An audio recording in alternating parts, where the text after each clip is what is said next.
رحم الله من قرأ الفاتحة.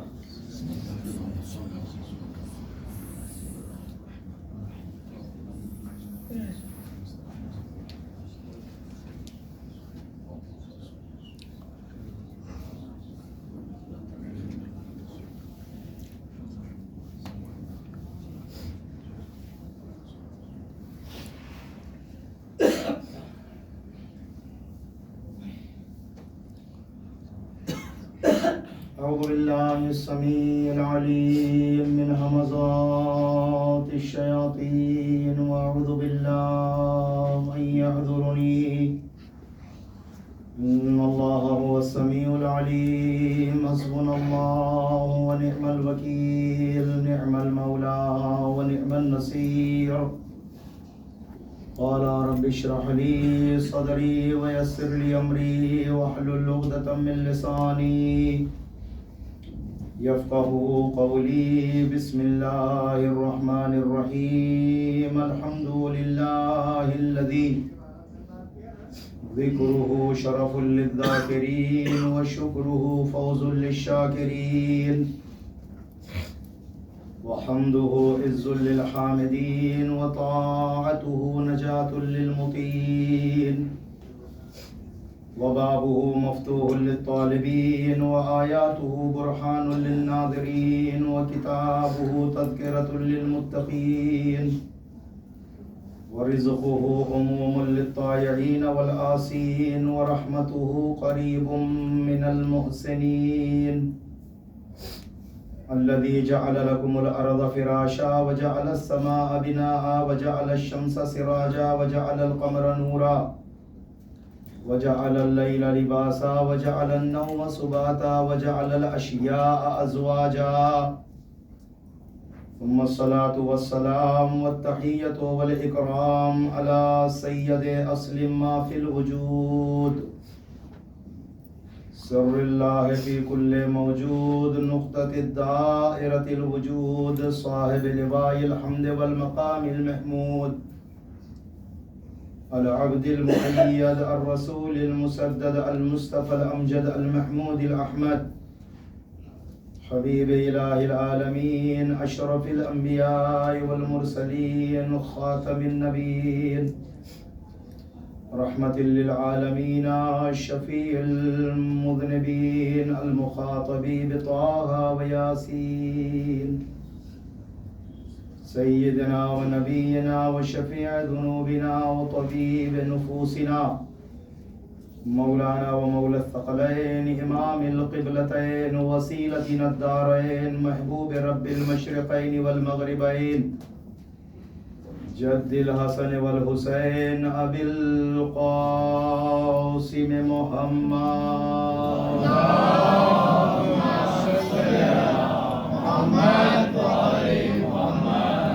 والصلاة والسلام على صاحب الدعوة النبوية والصولة الحيدرية والعصمة الفاطمية والحلم الحسنية والشجاعة الحسينية والعبادة السجادية والمعاثر الباقرية والآثار الجعفرية والعلوم الأكاديمية والحجج الرضوية والجود التقوية والنقاوة النقوية والهيبة العسكرية والغيبة الإلهية إمام السر والعلن دافع الكرب والمحن صاحب الجود والمنن كلمة الرحمن شريك القرآن باب الأمن والأمان صاحب الأسر والزمان.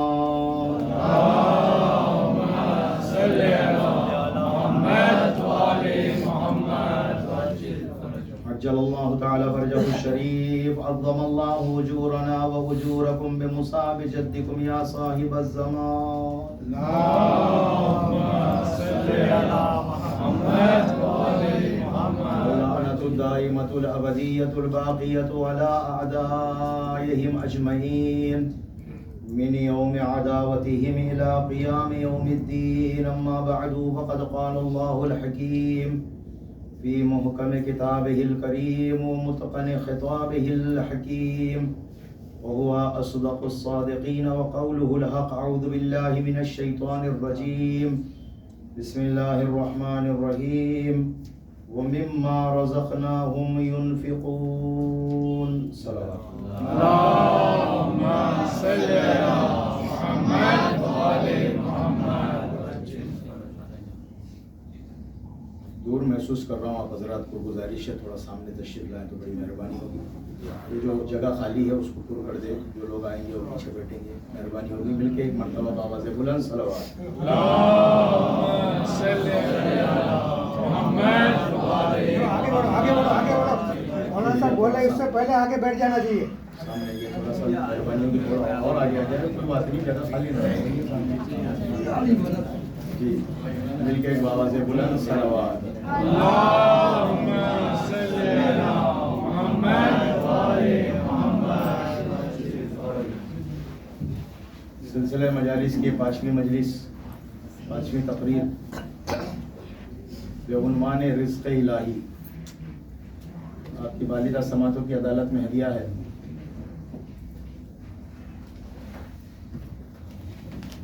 پروردگار عالم جب تک انسان کو زندہ رکھنے کا ارادہ کیا، اس کی حیات کی ڈائری میں اپنے دست قدرت سے اس کی سانسوں کو لکھا، اس کے رزق کا ذمہ دار بھی اللہ ہے. کھلانے والا اللہ ہے، اس لیے کہ وہ خالق دو جہاں ہے. جو خالق ہے وہی رازق ہوتا ہے. رزق کی ذمہ داری اللہ نے لی. جب جلانا ہے تو رزق دینا ہے. اس نے کہا کہ رازق میں. اسی لیے اللہ کی ایک صفت خاص ہے کہ اللہ کو رازق کہتے ہیں، رازق ہی نہیں. ایک لفظ اور استعمال ہوتا ہے مبالغے کے ساتھ، رزاق. وہ بہت زیادہ رزق دینے والا. میں مجلس کے آغاز میں ہی ایک نسخہ کو بتاؤں کہ جو لوگ رزق اور روٹی کے مسائل میں پریشان ہیں، ان لوگوں سے گزارش ہے کہ یا رزاقو کی ایک تسبیح روزانہ ضرور پڑھا کریں. اس لیے کہ یہ اسم اعظم ہے، اس کے اندر اثرات ہیں. چاہتے ہیں کہ اللہ سے رزق پائیں تو رازق کو یاد کرنا ضروری ہے. اللہ نے کہا رازق ہم ہیں، رزق دینے والے ہم. وہ بہت زیادہ رزق دینے والا. جب رزق دینے پہ آتا ہے ان اللہ یرزق من یشاء بغیر حساب، بے حساب رزق دیتا ہے. انسان کسی کو کھلاتا ہے تو دانہ گن گن کے کھلاتا ہے، لیکن وہ کھلاتا ہے تو بے حساب رزق عطا کرتا ہے. اللہ نے کہا رازق ہم ہیں، لیکن رزق تک پہنچنے کی ذمہ داری تمہاری ہے. رزق ہم نے رکھا اور تمہارا رزق کہیں نہ کہیں ہے. اب یہ من و سلوا کا دور نہیں ہے کہ انسان کے گھر میں اللہ آسمان سے کھانا بھیجے. وہ بنی اسرائیل کی قوم تھی جس کے لیے اللہ آسمان سے کھانا بھیجتا تھا، جسے قرآن نے کہا من و سلوا. اور جب مفت کے کھانے جب انسان کھانے لگتا ہے نا تو اعتراضات زیادہ کرتا ہے. تو اللہ کے کھانے پر بھی لوگوں نے اعتراض کیا تو خدا نے اس سلسلے کو بند کر دیا کہ اپنے من پسند کھانے کھانا تو پھر خود ہی زراعت کرو، کسانی کرو، پھر اس کے بعد تم خود ہی بنا کے کھاؤ. اللہ رزق بھیج رہا تھا آسمان سے، کہہ رہا تھا کہ میں کھانا بھیجوں گا اور تم میری عبادت کرو. اور اللہ کے رزق پر اعتراض ہونے لگا تو اللہ نے اس سلسلے کو بند کر دیا. اب وہ من و سلوا کا دور نہیں ہے کہ اللہ آسمان سے کھانا بھیجے. اللہ نے کہا کہ رازق ہم ہیں، رزق ہم نے تمہارا رکھا ہے، لیکن رزق تک پہنچنے کی ذمہ داری تمہاری ہے. من جدہ وجدہ، جو کوشش کرتا ہے وہ پاتا ہے. اسی لیے روایات کے اندر جو انسان کاہل ہوتا ہے، جو کام کاج نہیں کرتا، اس کی بڑی مذمت ہوئی ہے. معصومین نے بڑی مذمت کیا ہے. انسان جو مفت کی روٹیاں توڑتا ہے، یقین مانیے گا کہ وہ قابل مذمت ہے. جو انسان محنت کش ہوتا ہے، جو پسینہ بہا کر رزق حلال کماتا ہے، اللہ اس کے مال میں برکت بھی عطا کرتا ہے. برکت کا مطلب لاکھوں کمانا نہیں ہے. اتنا کماؤ جتنے میں گزارا نہیں ہوتا اتنے میں گزارا ہو جائے، سمجھ جانا کہ اللہ نے تمہارے مال میں برکت دیا ہے. صلوات پڑھے محمد وآل محمد.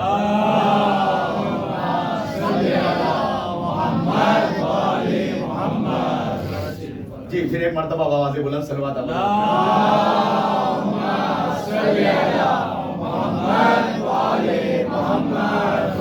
من جد وجد، جو کوشش کرتا ہے وہ پاتا ہے، جو محنت کرتا ہے یقیناً اسے ثمر بھی ضرور ملتا ہے. اور عزیزان محترم سنیں، اللہ نے کہا میں رازق بھی ہوں رزاق بھی ہوں، لیکن صفات خدا کے لیے ایک مظہر خاص کی ضرورت ہوتی ہے. اللہ اکبر. فضائے مجلس میں کچھ جملے آپ کے ہدیہ کرنے کا وقت آ گیا ہے کہ اللہ کے صفات کے ظہور کے لیے، اس صفت رزاقیت کے لیے کوئی ایک مظہر خاص ہو، کوئی ہاتھ ہو جس ہاتھ کے ذریعے سے رزق تم تک آئے. اللہ اکبر. کوئی ایک ہاتھ ہو جس ہاتھ کے ذریعے سے اللہ کا رزق تم تک پہنچے. تم کوشش کرو اور وہ ہاتھ تمہارے ہاتھ میں رزق پہنچائے.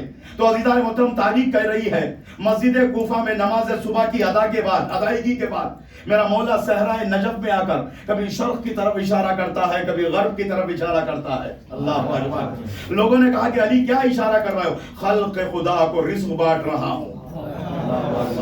دوسرے دن دیکھا کہ پھر علی وہی اشارہ کر رہے ہیں. پھر پوچھا کیا کر رہے ہو مولا، کیا کر رہے ہیں آپ؟ خلق خدا کو رزق بانٹ رہا ہوں. ہنستا ہوا چلا گیا. پھر تیسرے دن جیب میں ایک شیشی رکھ کے لایا. اس شیشے کے اندر کچھ حشرات الارض بھی تھے، کچھ چونٹیاں بھی تھی، اور شیشی بند کر کے جیب میں رکھ کے لایا تھا. پھر میرا مولا نماز صبح کے بعد صحرائے نجف میں کبھی شرق کی طرف، کبھی غرب کی طرف، کبھی شمال کی طرف، کبھی جنوب کی طرف اشارے کرتا ہوا نظر آ. ید اللہ کی انگلیاں گھوم رہی تھی. اس نے پوچھا کہ حضور کیا کر رہے ہو؟ کہا فرمایا 3 دن سے میں تجھ سے کہہ رہا ہوں خلق خدا کو رزق بانٹ رہا ہوں، خلق خدا کو رزق بانٹ رہا ہوں. رزق الہی میرے ہاتھوں سے اللہ بٹواتا ہے. تو ایک مرتبہ وہ ہنسنے لگا. مولا نے مسکرا کے کہا کم بخت، جیب سے شیشی نکال کے دیکھ لے، تیرے شیشے میں آئے ہوئے حشرات الارض کے دم منہ میں بھی میں نے رزق کو پہنچایا ہے.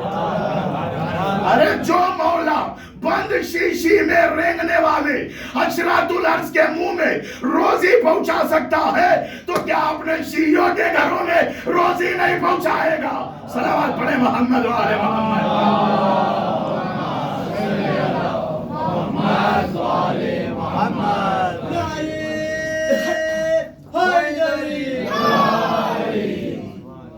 جو فرمایا عزیزان محترم، تو رزق اللہ دیتا ہے، لیکن ایک ہاتھ ہو جس ہاتھ سے رزق بٹے، جن ہاتھوں کے ذریعے سے رزق پہنچایا جائے، وہ ہاتھ ید اللہ کہے گئے ہیں. ان کے ذریعے سے اللہ اس کائنات کو، کیونکہ یہ انسان محتاج ہے، کوئی ہاتھ ہو اس ہاتھ کے ذریعے سے رزق بٹے. تو صفات خدا کے ظہور کے لیے ایک مظہر خاص چاہیے. اس مظہر خاص کا نام ہے ید اللہ. بڑی توجہ چاہتا ہوں عزیزان محترم. اللہ نے کہا رزق ہم نے تمہیں دیا، رزق ہم تمہیں دے رہے ہیں، رزق ہم تمہیں دینے والے ہیں. لیکن یہ رزق جب پاؤ تو یاد رکھو، کھاؤ اور پیو. کلو واشربو. کچھ شرائط اللہ نے یہاں رکھے. وہ شرائط آپ کی بالیدہ سماعتوں کی عدالت میں ہدیہ ہے قرآنی رخ سے. کلو واشربو، کھاؤ اور پیو، لیکن پہلی شرط یہ ہے ولا تسرفو، کبھی اسراف نہ کرنا، کبھی برباد نہ کرنا. اس لیے کہ اللہ سب کچھ پسند کرتا ہے، جو رزق کا احترام نہیں کرتا اس فرد کو پسند نہیں کرتا. اور رزق کی جو بے احترامی کرنے والا ہے اس کے گھر سے اللہ برکتوں کو بھی اٹھا لیتا ہے. اسی لیے کہا گیا کھا سکو تو کھاؤ، نہیں کھا سکو تو اس کو دے دو جو محتاج ہے، جو غریب ہے، جو نادار ہے، مفلس ہے، اس تک پہنچا دو. کبھی رزق کی بے احترامی نہ کرنا. آداب دسترخوان کے جو مسائل ہیں اس میں آپ اٹھا کر دیکھیں تو لکھا ہوا ہے کہ دسترخوان کے اوپر جو دانے گرے ہوئے رہتے ہیں نا، ان دانوں کو بھی اٹھا کر کھایا کرو، اس لیے کہ تمہارے گھر میں برکتیں آتی ہیں. جو رزق کا احترام کرتا ہے اللہ اس کے گھر میں رزق کی فراوانی عطا کر دیتا ہے. رزق کا احترام کرنا ضروری ہے، روٹی کا احترام کرنا ضروری ہے، اس لیے کہ یہ رزق الہی ہے، یہ اللہ دے رہا ہے. انسان کو عزیزان محترم رزق اللہ کا پائے اور بے احترامی کرے، قدر نہ کرے، تو یقیناً ایک نہ ایک دن وہ قادر مطلق اس سے وہ رزق کی برکتیں بھی چھین لے گا. اور رزق کی برکتیں جب چھین جاتی ہے نا، 1,00,000 روپے بھی کمائے گا، اس کے گھر میں برکتیں نہیں رہیں گی، روتا ہی رہے گا. بہت سے لوگوں کو آپ دیکھتے ہیں، سنتے بھی ہیں، بہت سے لوگ کہتے ہیں مولوی صاحب کماتا بھی ہوں، بہت پیسہ کماتا ہوں، لیکن ٹکتا ہی نہیں ہے، ہاتھ میں رہتا ہی نہیں ہے. تو عزیزان محترم کہ برکتیں اگر چاہتے ہو تو یقیناً رزق کا احترام کرنا ضروری ہے. بعض لوگوں کا یہ خیال ہے کہ میرے گھر میں چیزیں نہیں ٹوٹتی ہیں، اور نہ ٹوٹنا نہ پھوٹنا بھی چیز گھروں کے اندر عدم برکت کی نشانی ہے. گھروں کے اندر چیزوں کا ٹوٹنا اور پھوٹنا بھی ضروری ہے. پیغمبر ایک صاحب کے گھر میں گئے، اصحاب کو لے کر. ایک انڈا رکھا ہوا تھا اور وہاں سے گرا اوپر سے، اور زمین پہ جب گرا تو پھوٹا نہیں. وہ کہنے لگا کہ حضور میرے گھر میں چیزیں ٹوٹتی اور پھوٹتی نہیں ہیں، انڈے تک جو ہے نا وہ انڈا تک پھوٹا نہیں ہے. تو پیغمبر اسلام اصحاب کو لے کر اس گھر سے باہر آ گئے. آگے کہتے ہیں یہ گھر معرض عذاب میں ہے. جس گھر میں چیزیں ٹوٹتی اور پھوٹتی نہیں ہیں تو سمجھ لو کہ اس گھر میں اللہ نے برکت کو رکھا ہی نہیں ہے یا برکت کو اٹھا لیا. لوگ پریشان ہو جاتے ہیں گھر میں کوئی چیز ٹوٹے اور پھوٹے. یاد رکھیے گا آج یہ پیغام دے رہا ہوں، گھر میں چیزیں ٹوٹے اور پھوٹے تو شکر خدا بجا لاؤ کہ اللہ نے تمہارے گھر میں برکت کو رکھا. برکتیں ہیں، رحمتیں چاہتے ہو تو سب سے پہلے رزق کا احترام کرو. ولا تسرفوا سے برباد نہ کرنا، خاص کر کے جب رزق الہی تبرک حسین بن جائے. اللہ اکبر اللہ اکبر. اس کا احترام تو بطریق اولا واجب ہے، اس کا احترام کرنا بطریق اولا واجب ہے. اس لیے کہ ایک طرف رزق الہی ہے، دوسری طرف تبرک حسین ہے.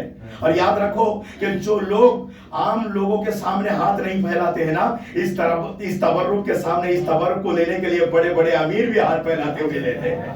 اس لیے کہ اس کے اندر اللہ نے برکتوں کو رکھا ہے، رحمتوں کو رکھا ہے. صلوات پڑھے محمد و آل محمد.